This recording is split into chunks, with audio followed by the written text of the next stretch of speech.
शहरों के अंदर में वहाँ ईद की नमाज से पहले अखबार में, पेपर में ये छाप दिया जाता है कि फ़लाँ मस्जिद में ईद की नमाज 8:15 में, फ़लाँ मस्जिद में 8:30 बजे नमाज होगी, फ़लाँ मस्जिद में 9 बजे नमाज होगी, फ़लाँ मैदान में इतने बजे नमाज होगी। हम लोगों के तो ईदगाह में नमाज पढ़े। ईदगाह कहाँ नमाज पढ़ते हम लोग? अरे ईद बकरीद की नमाज कहाँ पढ़ते? ज़ोर से बोलिए ना। अल्हम्दुलिल्लाह ईदगाह में पढ़ते हैं। तो एक भाई ने इमाम साहब से कहा कि इमाम साहब ये बताइए ईद की नमाज कहाँ पढ़ाइएगा? बोला ईद की नमाज कहाँ पढ़ाएंगे? ईदगाह में पढ़ाएंगे। बोला नहीं, ईदगाह में मत पढ़ाइए, मस्जिद में पढ़ाइए। बोला काहे? बोला इसलिए कि मेरा बड़ा भाई वो ईद की नमाज पढ़ने ईदगाह जाएगा, इसलिए हम नहीं चाहते कि उसके साथ में ईद की नमाज हम ईदगाह में पढ़ें, हम मस्जिद में पढ़ेंगे। बोला अल्लाह का बंदा, अरे बड़ा भाई है, कोई बात है तो दिल से निकाल दो। बोला नहीं, किसी भी कीमत पे नहीं। तो इमाम साहब ने कहा कि ऐसा करो, ईदगाह में नमाज पढ़ लेना, तेरा भाई उस कोने में रहेगा, तुम इस कोने में नमाज पढ़ लेना। वो भाई बोला क्यों? ते नमाज पढ़ेगा बोली है, अगर वो जन्नतों में चलो गली, हम जन्नतों में नहीं जो। छोटा भाई बड़ा भाई में अगर कभी झगड़ा हो जाए तो सालों साल हो जाता है, छोटा भाई बड़ा भाई को सलाम नहीं करता है। बोलिए बात सही कि गलत है? बोलिए, अरे बोलो ना भाई। छोटा भाई बड़ा भाई को सलाम नहीं करता। यकी आंगन है, यकी आंगन है, कुर्बान जाओ भाई गुजर के चला जाता है, बड़ा भाई खड़ा रह जाता है, सलाम तक नहीं करता। अल्लाह के हबीब ने इरशाद फरमाया सलाम को आम करो, सलाम को आम करो, दिल से कीना निकालो, नफरत निकालो, बुग़्ज़ निकालो, हसद निकालो और कुर्बान जाओ। नमरूद एक बादशाह गुजरा और कुर्बान जाओ, उन्होंने खुदाई का दावा किया और नमरूद के पास दौलत थी और नमरूद के पास ताकत थी, नमरूद के पास किसी चीज की कमी नहीं, लेकिन कुर्बान जाओ। मेरे अल्लाह ने कहा नमरूद तेरी दौलत, तेरी बादशाहत, तेरी सल्तनत, तेरी हुकूमत, कुर्बान जाओ। मेरे अल्लाह ने कहा कि तुम्हें मिटाने के लिए, तुम्हें मारने के लिए मुझे फरिश्ते भेजने की जरूरत नहीं है, सिर्फ एक मच्छर से मैं तुम्हें मरवा दूंगा। एक मच्छर? क्या मच्छर भेजना है? एक मच्छर। अच्छा कुर्बान जाइए, एक मच्छर। नमरूद सांस ले रहा था। अच्छा देखिएगा, कभी सांस लेने में मुंह में कीड़ा घुस जाता कभी कभी।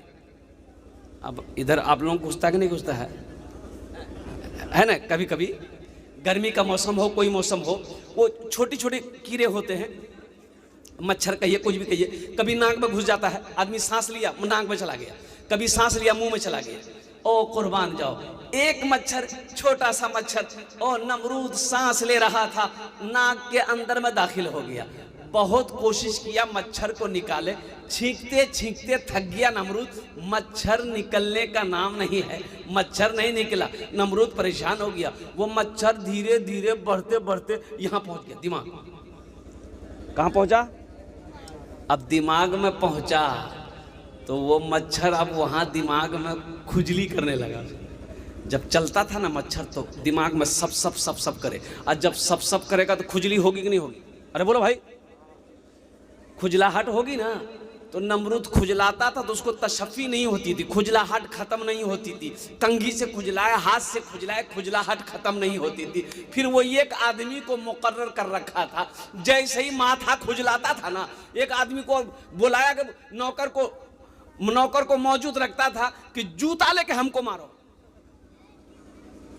वो नौकर जो है वो एकदम खड़ा रहता था, जूता लेके खड़ा रहता था।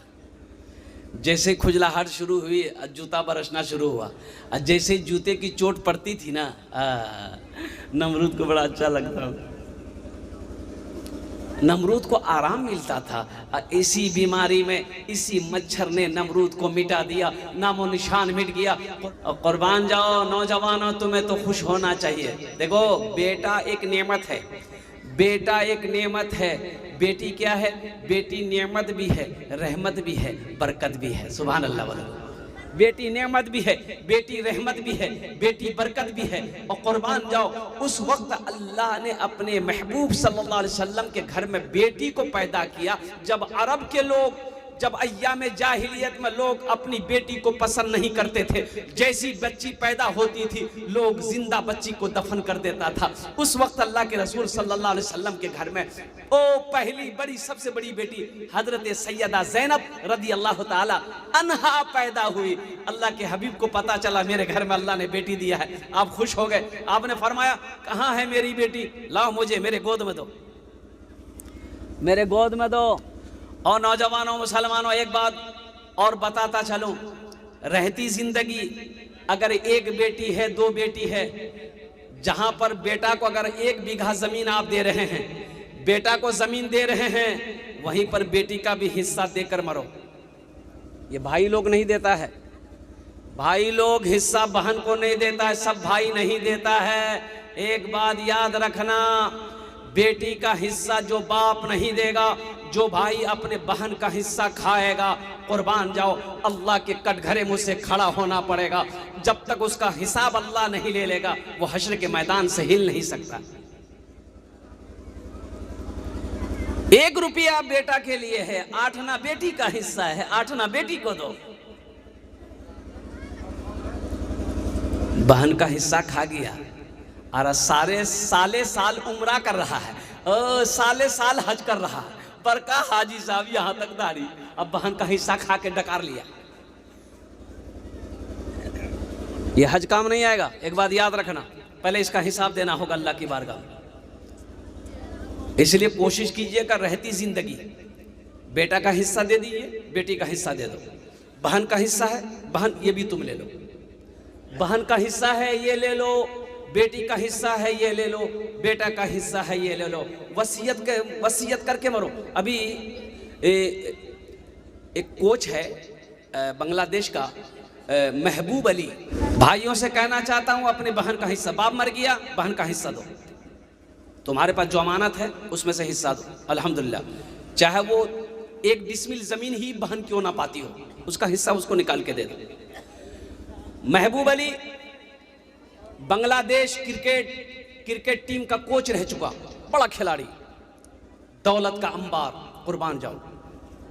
बाल बच्चा नहीं हुआ, कोई औलाद नहीं, इतना बड़ा पैसा वाला कोई औलाद नहीं, इतनी बड़ी दाढ़ी, नौजवान खिलाड़ी, दूसरी शादी नहीं किया, बोला दूसरी शादी नहीं करेंगे। अच्छा, बीवी बांग्लादेश की सबसे बड़ा जो यूनिवर्सिटी है वहां की वो प्रिंसिपल है कि ये टीचर है, बीवी। लेकिन इस खिलाड़ी ने बड़ी अक्लमंदी की, ये मौत को नहीं भूला, मौत को इन्होंने नहीं भूला, वसीयत पहले करके बीवी को दे दिया था। और कुर्बान जाओ, कागज लिया, फॉर्म लिया, रजिस्ट्री फॉर्म लिया और उन्होंने वसीयत किया कि देखो, शायद बीवी से कहा कि शायद तुमसे पहले अगर हम मर जाएं तो मेरी तो कोई औलाद नहीं है, ना बेटा है ना बेटी है, ये वसीयत मैं लिख रहा हूं कि मेरी जितनी दौलत है आधी दौलत से मस्जिद बनेगी, आधी दौलत से मेरी मस्जिद बनेगी। और ढाका बांग्लादेश का जो राजधानी, जैसे हम लोगों का राजधानी, इंडिया का राजधानी दिल्ली है, कहाँ है बोलिए, दिल्ली है, तो बांग्लादेश का राजधानी ढाका है, ढाका। और कुर्बान जाओ, ढाका में कई दुकानें उसकी है। और कुर्बान जाओ, उस खिलाड़ी ने वसीयत किया आधे संपत्ति आधी दौलत से मस्जिद बनेगी, और जो आधी दौलत है वो मेरी बीवी की रहेगी, वो मेरी बीवी का, वो मेरी बीवी की है, आधी दौलत से मस्जिद बनेगी। और जो दुकान ढाका में है उसका जो भी किराया, जो भी पैसा आएगा, मस्जिद का इमाम का तनख्वाह, मुअज्जिन का तनख्वाह, लाइट बत्ती जो बिल आएगा उसमें खर्च होगा। कुर्बान जाओ, ये 2-4 दिन हुए वो खिलाड़ी मैदान में बच्चों को क्रिकेट सिखा रहा था, सीने में दर्द हुआ, फील्ड में बैठ गया और लोगों ने सहारा देकर खड़ा किया, हॉस्पिटल ले गया, पता ये चला कि ये दम तोड़ चुका है। और उसके जनाजे में पूरा बांग्लादेश के क्रिकेट टीम के सब खिलाड़ी, तमीम इकबाल, मुशफिकुर रहीम, बड़ा बड़ा खिलाड़ी, दिग्गज खिलाड़ी, जब इस वसीयत को जनाजे में पढ़ा गया, सब के आंखों से आंसू आ गए। और उनके क्रिकेटरों ने कहा कि ये मेरे उस्ताद थे जिन्होंने मुझे क्रिकेट सिखाया, वो मर गया, ऐसी वसीयत करके गया है, हम लोग अपने पैसे से उनकी वसीयत के मुताबिक एक बेहतरीन मस्जिद बनाएंगे। बड़ा अक्लमंद निकला, बड़ा होशियार निकला। नौजवानों मेरे बच्चों, ये दुनिया हमारे लिए बनी है लेकिन हम यहाँ के लिए नहीं बने हैं, इसलिए जहाँ तक हो सके कुर्बान जाओ। किसी का हक नहीं मारना है। बीवी का जो हक है उसको दो, माँ का जो हक है उसको दो, बाप का जो हक है उसको दो, भाई का जो हक। अच्छा, बड़ा भाई का कितना बड़ा मकाम है, सुनो अल्लाह के रसूल की सुनो, अल्लाह के हबीब की सुनो, कुर्बान जाओ। अभी तो आलम ये है कि हमारे समाज में अगर ये दुनिया जी लगाने की जगह नहीं है, दिल लगाने की जगह नहीं है, ये दुनिया इम्तिहान गाह है, ये दुनिया आराम गाह नहीं है, सैर व तफरी की जगह नहीं है, ऐशो इशरत की जगह नहीं है, ये दुनिया तैयारी करने की जगह है। यहाँ एग्ज़ाम दो और कुर्बान जाओ, रिजल्ट मेरा अल्लाह देगा और रिजल्ट वहाँ सुनाया जाएगा। फिर मेरा अल्लाह तुम्हारे आंसर को अल्लाह देखेगा, नामा अमाल देखेगा, फिर मेरा अल्लाह इनाम देगा। अब वो इनाम जन्नत होगी इंशाअल्लाह। ये बच्चियों का मदरसा है, कारी रोहान साहब ने जो कदम उठाया है मैं सलाम करता हूँ। बच्चों के मदरसे तो बहुत सारे अल्हम्दुलिल्लाह, लेकिन जहाँ पर बच्चों के मदरसे हैं वहाँ बच्चियों के मदरसे होने भी ज़रूरी है, बहुत ज़रूरी है। अल्लाह के हबीब जनाब मोहम्मद रसूलुल्लाह, सारे लोग बोले सल्लल्लाहु अलैहि वसल्लम, अल्लाह ने अपने महबूब को 4 बेटी दी। कितनी बेटी दी? जोर से बोलिए। 4 बेटी। अभी तो हमारा नौजवान परेशान हो जाता है, 2-3 बेटी हो जाए तो बहुत परेशान हो जाता है, बोलता है हजरत दुआ कीजिए, दुआ कीजिए, मुन्ना भाई दुआ कीजिए मुन्ना हो जाए, दुआ कीजिए गुड्डू हो जाए, दुआ कीजिए पप्पू हो जाए। का है बोला नहीं। एक नौजवान हॉस्पिटल जा रहा था, डिलीवरी होने वाली थी उसकी बीवी को, उन्होंने कहा कि हजरत दुआ कर दीजिएगा बस एक बेटा हो जाए। हमने कहा कि बाबू दुआ तो कर देंगे, अब तो ये तो अल्लाह के हाथ में है, अल्लाह जिसको चाहे बेटी दे, अल्लाह जिसको चाहे बेटा दे, दिल छोटा ना करो। बोला नहीं नहीं नहीं वो बात नहीं, एकदम दुआ कर ये दिया मुन्ना भाज। ठीक है दुआ करेंगे, जाओ ना तुम। वो चला गया। अब 1-2 घंटे के बाद मैंने फ़ोन किया, पता किया कि भाई पता तो करें क्या हाल है, नहीं है, क्या हुआ नहीं हुआ।